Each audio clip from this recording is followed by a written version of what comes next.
ئەوەی کە لێرە دیارە لە ئاماژەکان وە بە دیار دەکەوێت لە مانجی 5 و 6 ڕابردوودا کاڵا تا ئاستێکی زۆر دابەزیە لە سنووری ئیبراهیم خەلیل ئاستی هاوردەکردن بۆ 492 میلیۆن دلار دابەزیوە بەڵام لە دواییدا زیادی کردوتەوە لەوانەیە ئەوێژ یەکێک لە هۆکارەکان بێکە بۆ هۆی ئەوی بایکۆتی کاڵای تورکی بەهر بۆ هۆی کە ڕوویدا لە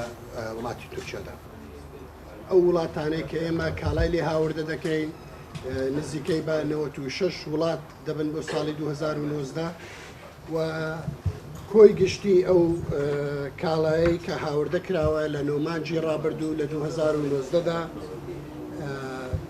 بە کۆی گشتی لە عێراق و هەرێمی کوردستان 48 میلیار و 970 میلیۆن بووە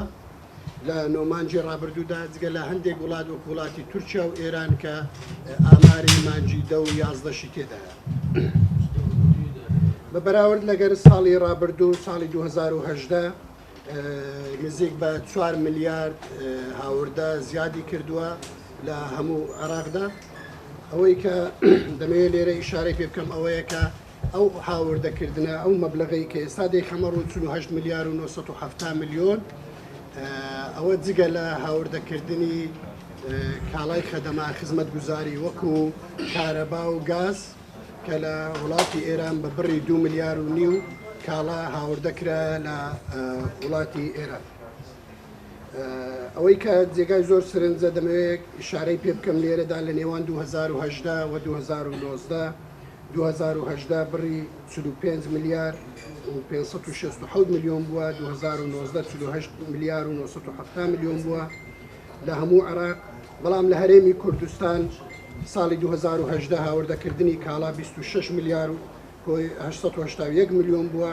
بەڵام لە ساڵی 2019 دابەزیوە بۆ 20 میلیار و 926 میلیۆن لە ڕاستیدا هۆکاری ئەو کەواتە 122 لە ساڵی پاردا کەمی کردووە ئەویش هۆکارەکەی ڕوونە کە بووە هۆی ئەوەی کەمکردنەوەی کاڵا هاوردەکردنی کاڵا لە ڕێی سنوورەکانی هەرێمی کوردستان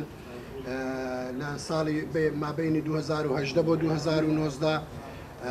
بە سەبەبی یەکبوونی پێناسەی گومرجی کە کاڵاکان بە شێوەیەکی یەکجار زۆر هاتە سەریان زیادی کرد بەڵام لە سنوورەکانی حکوومەتی عێراقی ئەوە بوو جێبەجێ نەدەکراوەکو پێویست بۆیە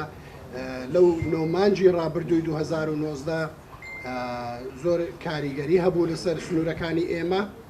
و بۆ هۆی کەمبوونەوەی هاوردەکردنی کاڵا لە ڕێی سنوورەکانی هەرێمی کوردستان